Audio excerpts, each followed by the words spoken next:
여러분, 절대 살만 빼면 안 됩니다. 당뇨 환자가 무조건 식사량 줄이고 살을 빼면요, 오히려 혈당이 더 올라갑니다. 서울대병원 내분비내과 연구팀이 12년간 추적한 결과입니다. 마른 당뇨 환자의 사망률이 비만 당뇨보다 2.3배에서 4.7배까지 높다는 것이 밝혀졌습니다. 저도 처음엔 그렇게 알고 있었습니다. 당뇨면 무조건 살을 빼야 한다고요. TV에서도 그렇게 말하고 병원에서도 그렇게 말하니까요. 그런데 17년간 당뇨 환자분들을 진료하면서 완전히 다른 현실을 봤습니다. 어떻게 설명드릴까요? 마른 분들이 열심히 관리하면 할수록 오히려 더 나빠지는 경우를 정말 많이 봤습니다. 오늘 이 영상에서 마른 당뇨가 왜 더 위험한지, 그리고 어떻게 관리해야 하는지 정확히 알려드리겠습니다. 우리 가족들 걱정 안 시키려면 끝까지 시청해주세요. 오늘 알려드리는 내용 정말 중요합니다. 자, 먼저 충격적인 사실부터 말씀드리겠습니다. 우리나라 당뇨 환자분들 중에서 고도 비만인 분이 얼마나 될까요? 10명 중 2명도 안 됩니다. 대한당뇨병학회 2023년 통계에 따르면 한국인 당뇨 환자의 78%가 정상 체중이거나 오히려 저체중입니다. 이거 아시면 깜짝 놀라실 겁니다. 그러니까 우리가 TV에서 보는 뚱뚱한 당뇨 환자 이미지, 이게 미국 기준이에요. 미국 사람들은 진짜 비만이 많으니까요. 패스트푸드 많이 먹고 음료수 많이 마시고요. 그런데 우리 한국 어르신들은 대부분 마르셨는데 당뇨가 있으신 겁니다. 이런 마른 당뇨를 의학적으로 뭐라고 부르냐면요, 근감소성 당뇨병이라고 합니다. 영어로는 사코페닉 다이어비티스라고 해요. 쉽게 말하면 근육이 부족해서 혈당 조절이 안 되는 당뇨입니다. 우리 세대가 젊었을 때 생각해 보세요. 밥심으로 일했습니다. 배고픈 시절을 견뎌냈고 자식들 키우느라 내 건강은 뒤로 했습니다.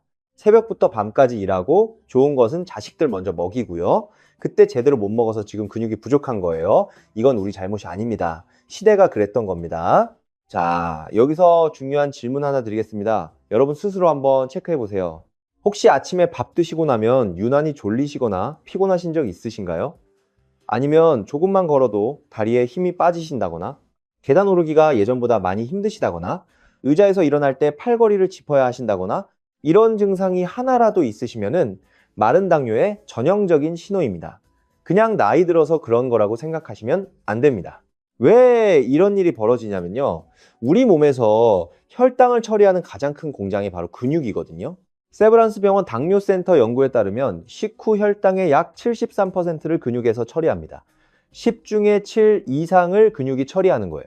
근육이 적으면 혈당을 처리할 공장이 없는 거예요. 공장이 작으니까 원료인 혈당을 다 처리를 못하는 거죠.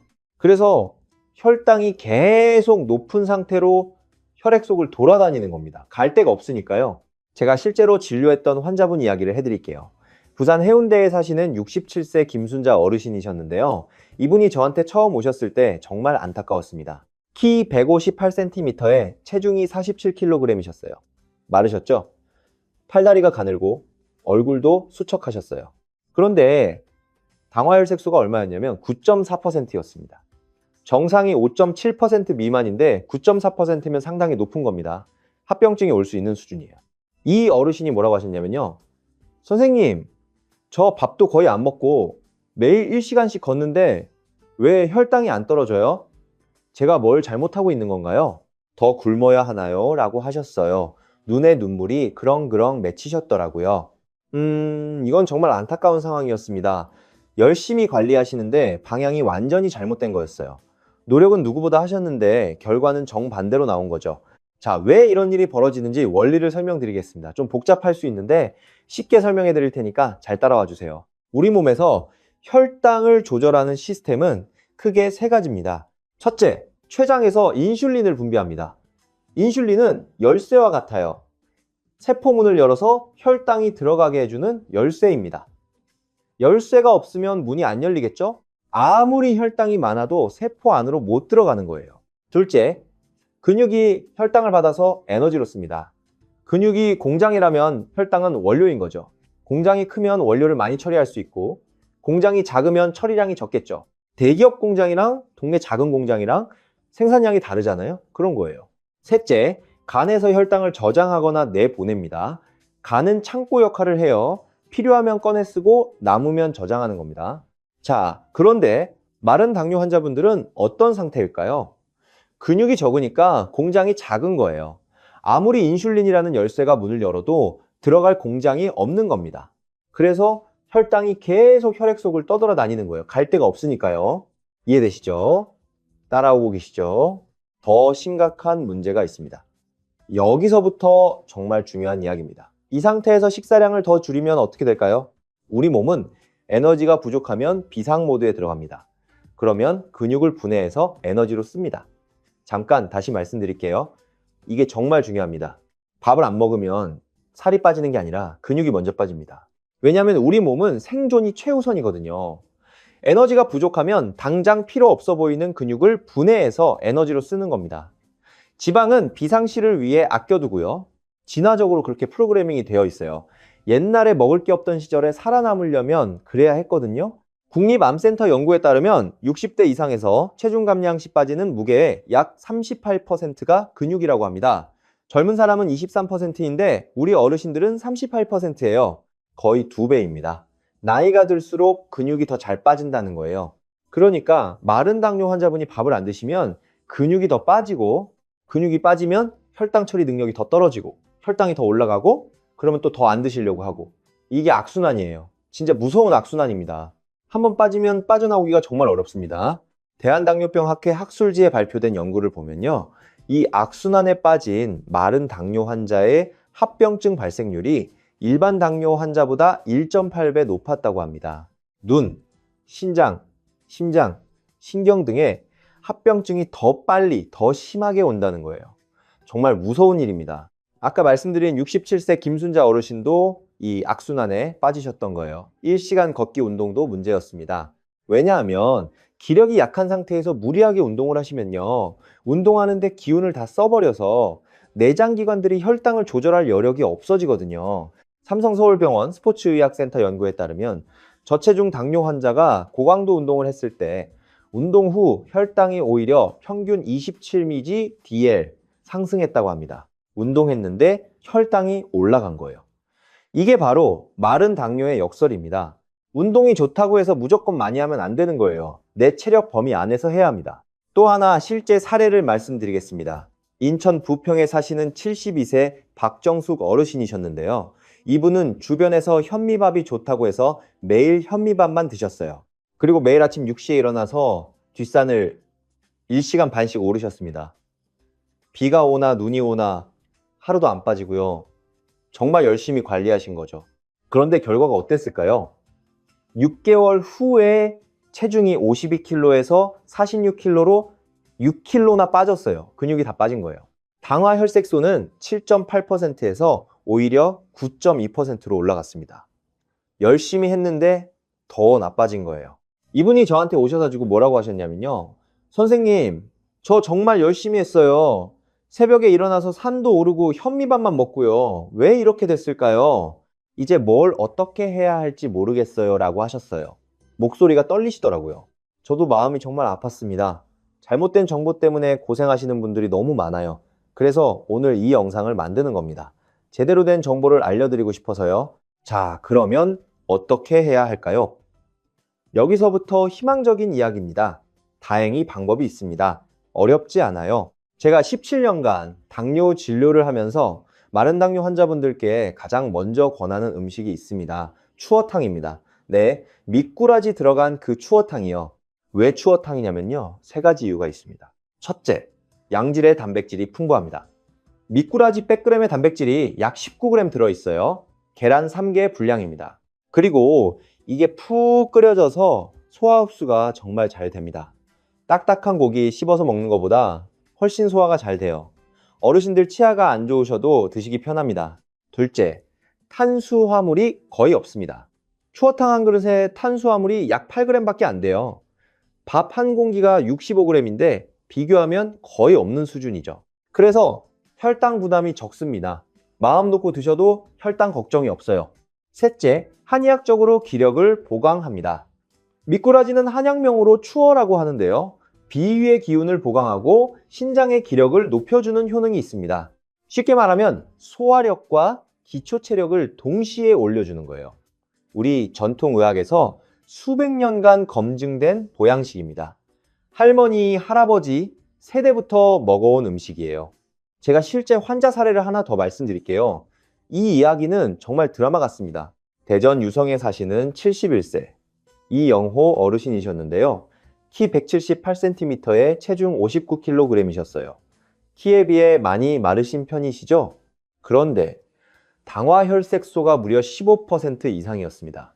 참고로 15% 이상이라는 게 뭐냐면요. 검사 기계가 측정할 수 있는 최고 수치예요. 그 이상은 그냥 15% 이상이라고만 나옵니다. 실제로는 17%인지 20%인지 알 수가 없어요. 정말 심각한 상태였던 거죠. 이분이 처음 오셨을 때 걷는 것도 힘들어 하셨어요. 몇 걸음만 걸어도 숨이 차시고 다리에 힘이 없어서 휘청거리셨습니다. 손도 떨리시고요. 눈도 침침해지셨다고 하셨어요. 당뇨 합병증이 이미 진행 중이었던 거예요. 이 어르신께 제가 뭐라고 말씀드렸냐면요. 어르신, 이제부터 추어탕 마음껏 드세요 라고 했습니다. 일주일에 3번 이상 드시라고요. 처음엔 깜짝 놀라셨어요. 아니, 당뇨인데 마음껏 먹으라고요? 선생님 농담하시는 거예요? 지금까지 밥도 반 공기만 먹었는데요. 라고 하셨습니다. 저는 진지하게 말씀드렸어요. 어르신, 지금 문제는 많이 드셔서가 아니라 못 드셔서 생긴 겁니다. 근육이 너무 없으세요. 영양을 보충하셔야 합니다. 라고요. 그런데 한 달 후에 어떻게 됐을까요? 체중이 59kg에서 63kg으로 4kg 늘었습니다. 근육이 붙은 거예요. 그리고 당화혈색소가 15% 이상에서 11.2%로 떨어졌습니다. 3개월 후에는 8.4%까지 내려갔고요. 6개월 후에는 6.8%가 됐습니다. 당뇨 전 단계 수준까지 회복하신 거예요. 걸음걸이도 달라지셨어요. 힘차게 걸으시더라고요. 눈도 덜 침침해지셨다고요. 이 어르신이 뭐라고 하셨냐면요. 선생님, 이렇게 먹어도 되는 줄 처음 알았어요. 그동안 굶어가며 고생한 게 억울합니다. 왜 아무도 이렇게 안 알려줬을까요? 라고 하셨어요. 저도 가슴이 뭉클했습니다. 그리고 작년에 연락이 왔는데요. 손자 돌잔치에 갔다 오셨대요. 예전에는 그런 행사 가는 것도 힘들었는데 이제는 손자 안고 사진도 찍으셨다고요. 손자가 할아버지 품이 따뜻하대요 라고 하시면서 웃으셨어요. 정말 기뻤습니다. 자, 추어탕을 드실 때 한 가지 팁을 더 드리겠습니다. 들깨를 함께 넣어 드세요. 들깨가루나 들기름 한 숟가락이면 됩니다. 왜냐하면 들깨에는 식물성 오메가3가 풍부하거든요. 들깨가 오메가3의 보고라는 거 알고 계셨나요? 연어보다 오메가3가 더 많이 들어있어요. 물론 식물성이라 형태는 조금 다르지만 효과는 비슷합니다. 오메가3가 뭘 하냐면 인슐린 저항성을 낮춰줍니다. 쉽게 말하면 인슐린이라는 열쇠가 세포문을 더 잘 열게 해주는 거예요. 녹슨 자물쇠에 기름치면 열쇠가 잘 돌아가잖아요. 그런 원리입니다. 하버드 의과대학 영양학 연구팀 발표에 따르면 오메가3을 충분히 섭취하는 그룹이 그렇지 않은 그룹보다 인슐린 감수성이 평균 31% 높았다고 합니다. 인슐린이 더 잘 작동한다는 거죠. 그리고 들깨의 지방이 식후 혈당 스파이크를 완화시켜줍니다. 밥 먹고 나서 혈당이 확 올라갔다가 확 떨어지는 거 있잖아요. 그 롤러코스터 같은 혈당 변동이요. 그걸 완만하게 만들어주는 거예요. 고려대 안암병원 당뇨센터 연구에서 식사 시 건강한 지방을 함께 섭취하면 식후 혈당 피크가 평균 23% 낮아진다고 밝혔습니다. 같은 밥을 먹어도 들깨랑 같이 먹으면 혈당이 덜 올라간다는 겁니다. 그래서 추어탕의 들깨 조합이 최고인 겁니다. 단백질로 근육을 만들고 건강한 지방으로 혈당 안정시키고 탄수화물은 적으니까 혈당 부담도 없고요. 마른 당뇨 환자분들께는 이보다 더 좋은 보양식이 없습니다. 요즘 동네마다 추어탕집 있잖아요. 전국 어디서나 찾으실 수 있어요. 주저하지 마시고 가셔서 한 그릇 드세요. 들깨가루 달라고 하시면 보통 공짜로 주십니다. 돈 한 푼 안 들고 건강 챙기는 거예요. 우리 어르신들 절약 정신에 딱 맞죠? 참, 추어탕 드실 때 밥은 반 공기만 드시거나 아예 안 드셔도 됩니다. 추어탕 국물과 건더기만으로 충분히 배가 찹니다. 그리고 두부도 추가로 넣어달라고 하시면 더 좋습니다. 단백질이 더 늘어나니까요. 만약 추어탕이 입에 안 맞으시면 다른 옵션도 있습니다. 계란찜, 두부찌개, 생선구이, 콩나물 국밥도 좋습니다. 핵심은 단백질은 충분히, 탄수화물은 적게입니다. 자, 추어탕 이야기는 여기까지 하고요. 이제 두 번째 중요한 이야기입니다. 탄수화물 선택에 대해서 말씀드리겠습니다. 우리가 흔히 알고 있는 상식이 있죠. 백미는 나쁘고 현미는 좋다. 밀가루는 나쁘고 통곡물은 좋다. 이게 맞는 말일까요? 반만 맞습니다. 건강한 분들한테는 맞는 말이에요. 소화력이 좋고 기력이 충분한 분들한테는 현미가 더 좋습니다. 그런데 소화력이 약한 마른 당뇨 환자분들한테는 오히려 독이 될 수 있습니다. 왜냐하면 현미, 카무트, 파로, 퀴노아 같은 거친 곡물들은 소화하는데 에너지가 많이 들거든요. 소화 자체가 힘든 노동인 거예요. 이미 기력이 약한 분이 소화하는데 기운을 다 쓰면 어떻게 될까요? 혈당을 조절할 에너지가 없어지는 겁니다. 우리 몸의 에너지는 한정되어 있어요. 소화에 많이 쓰면 다른 데 쓸 게 없어지는 거죠. 배터리가 100%인데 소화에 70%를 쓰면 나머지의 30%밖에 못 쓰는 거예요. 실제로 이런 분들 많이 보셨을 거예요. 나는 현미밥 먹는데 왜 혈당이 안 떨어지지? 나는 카무트 먹는데 왜 소화가 안 되고 속이 더부룩하지? 이런 분들이요. 현미 자체가 문제가 아니라 소화 부담 때문에 혈당이 오히려 올라가는 겁니다. 서울 아산병원 소화기 내과 연구에 따르면 60대 이상의 약 47%가 소화 효소 분비 기능이 젊은 성인의 68% 수준으로 떨어져 있다고 합니다. 소화력이 3분의 2밖에 안 된다는 거예요. 당연히 거친 곡물 소화가 힘들 수밖에 없습니다. 우리 세대가 젊었을 때는 소화력이 좋았으니까 뭘 먹어도 잘 소화됐어요. 그런데 나이가 들면 소화 효소가 줄어듭니다. 이건 자연스러운 현상이에요. 인정하셔야 합니다. 젊을 때처럼 드시면 안 됩니다. 그래서 이런 분들한테는 오히려 소화가 잘 되는 탄수화물을 권합니다. 에이, 그러면 백미 먹으라는 거예요? 라고 물으실 수 있는데요. 네, 상황에 따라서는 백미가 낫습니다. 다만 완전 백미보다는 배아미를 추천드립니다. 배아미가 뭐냐면요, 쌀룬이 살아있는 백미예요. 현미에서 거친 껍질만 벗기고 영양가 있는 쌀룬은 남겨둔 겁니다. 쌀룬밥이라고도 하죠. 장점이 뭐냐면 소화는 백미처럼 잘 되면서도 쌀룬의 비타민 B군, 비타민 E, 미네랄은 그대로 섭취할 수 있어요. 둘의 장점만 취한 거죠. 마트에 가시면 배아미 따로 팔아요. 가격도 일반 쌀이랑 비슷합니다. 또 하나 추천드리는 게 오븐도미입니다. 이게 뭐냐면 현미를 반만 도정한 거예요. 현미가 10분도라면 오븐도미는 5분만 깎은 거죠. 현미보다 소화 부담이 훨씬 적으면서도 영양가는 상당 부분 유지됩니다. 아까 말씀드린 인천 72세 박정숙 어르신 기억하시죠? 현미밥 먹고 뒷산 오르시다가 더 나빠지신 분이요. 이분한테 제가 현미를 오븐도미로 바꾸라고 했어요. 그리고 산 오르지 말고 평지에서 30분만 걸으라고 했습니다. 3개월 후에 어떻게 됐을까요? 체중이 46kg에서 50kg로 4kg 늘었어요. 근육이 붙은 거예요. 당화 혈색소도 9.2%에서 7.4%로 떨어졌습니다. 속이 정말 편해졌어요. 밥 먹는 게 즐거워요. 예전엔 밥 먹는 게 무서웠거든요 라고 하시더라고요. 자, 여기서 한 가지 더. 밥을 드실 때 순서가 중요합니다.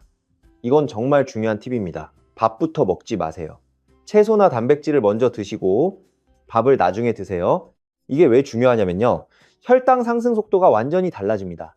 부산대병원 내분비내과 연구에 따르면 채소와 단백질을 먼저 먹고 탄수화물을 나중에 먹은 그룹이 탄수화물을 먼저 먹은 그룹보다 식후 혈당이 평균 39% 낮았다고 합니다. 39%면 거의 4알이에요. 같은 음식을 먹어도 순서만 바꿔도 혈당이 4알 가까이 줄어드는 거예요. 돈 안 들고 약 안 먹고 순서만 바꾸면 되는 겁니다. 이보다 쉬운 방법이 어디 있겠어요?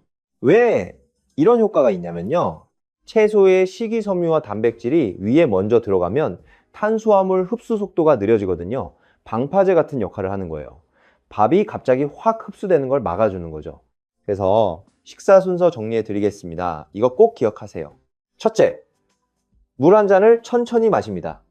위장을 깨워주는 거예요. 찬물보다는 미지근한 물이 좋습니다. 둘째, 채소나 나물을 먼저 드세요. 김치도 괜찮습니다. 샐러드, 시금치, 나물, 콩나물 뭐든 좋아요.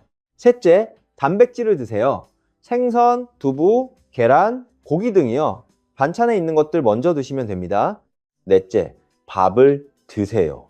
이때 천천히 꼭꼭 씹어서 드시는 게 좋습니다. 30번 이상 씹으라는 말이 있잖아요. 이 순서만 지키셔도 혈당 관리가 훨씬 수월해집니다. 자, 이제 운동에 대해서도 말씀드리겠습니다. 마른 당뇨 환자분들은 운동도 조심하셔야 합니다. 아까 말씀드렸듯이 무리한 운동은 오히려 해가 됩니다. 기력이 약한 상태에서 격한 운동을 하면 운동의 에너지를 다 써버려서 혈당 조절할 에너지가 없어지거든요. 그래서 처음에는 가볍게 시작하셔야 합니다. 매일 20, 30분 걷기면 충분합니다. 숨이 약간 찰 정도, 옆 사람이랑 대화할 수 있는 정도의 속도가 적당합니다.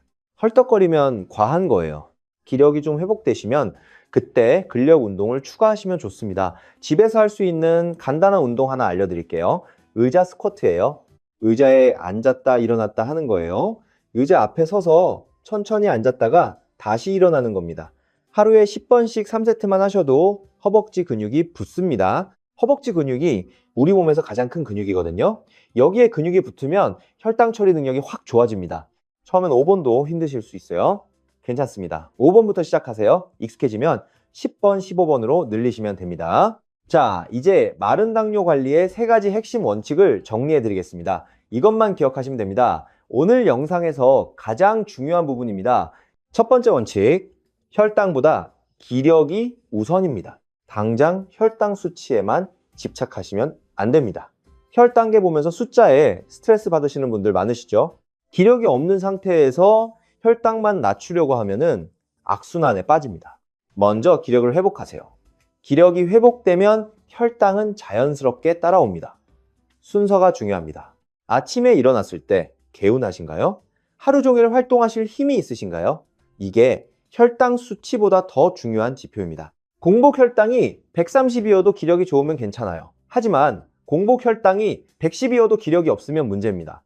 두 번째 원칙, 탄수화물 제한보다 영양 보강이 우선입니다. 마른 당뇨는 굶어서 해결되는 병이 아닙니다. 오히려 양질의 영양을 충분히 공급해줘야 합니다. 오늘 말씀드린 추어탕들께 조합 기억하시죠?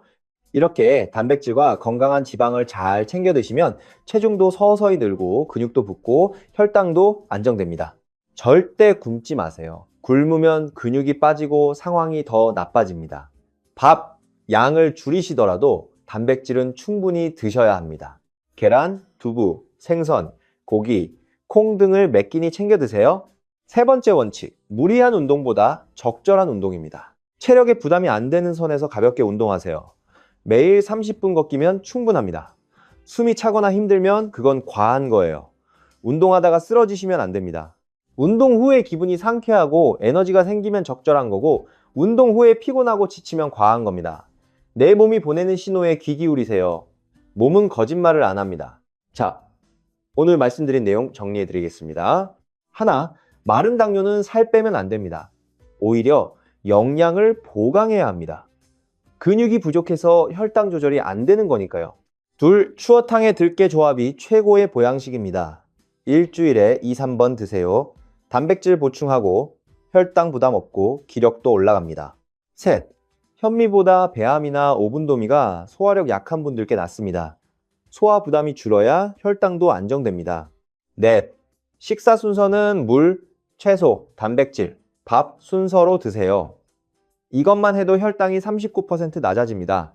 다섯, 기력 회복이 혈당 수치보다 우선입니다. 기력이 있어야 혈당도 조절할 수 있습니다. 아까 말씀드린 대전의 71세 이영호 어르신 기억하시죠? 당화 혈색소 15% 이상에서 6.8%까지 떨어뜨리신 분이요. 이 어르신이 지금 어떻게 지내시냐면요. 손주들이랑 공원에서 축구하신대요. 전에는 걷기도 힘드셨는데 이제는 손주 쫓아다니실 힘이 생기신 거예요. 그분이 저한테 보내신 메시지가 있어요. 선생님, 손주가 할아버지랑 놀 수 있어서 좋대요. 제가 건강해지니까 온 가족이 행복해졌습니다. 정말 감사합니다 라고 하셨어요. 저도 눈물이 났습니다. 여러분도 할 수 있습니다. 방향만 바꾸면 됩니다. 굶지 말고 잘 드시고 무리하지 말고 적절히 움직이시면 됩니다. 어렵지 않아요. 오늘부터 시작하시면 됩니다. 우리 함께 건강해집시다. 우리 세대가 자식들한테 짐이 되지 않으려면 이렇게 관리하셔야 합니다. 손주 결혼식까지 건강하게 참석하시려면 오늘부터 시작하세요. 우리가 건강하면 자식들도 마음 편하게 일할 수 있고 손주들도 할머니, 할아버지랑 놀 수 있고 온 가족이 행복해집니다. 오늘 영상이 도움이 되셨다면 좋아요와 구독 부탁드립니다. 우리 가족, 친구분들 중에 당뇨로 고생하시는 분 계시면 이 영상 공유해 주세요. 잘못된 관리로 고생하시는 분들이 줄어들었으면 좋겠습니다. 더 좋은 건강 정보로 찾아뵙겠습니다. 여러분의 건강을 진심으로 응원합니다. 건강한 하루 되시길 바랍니다.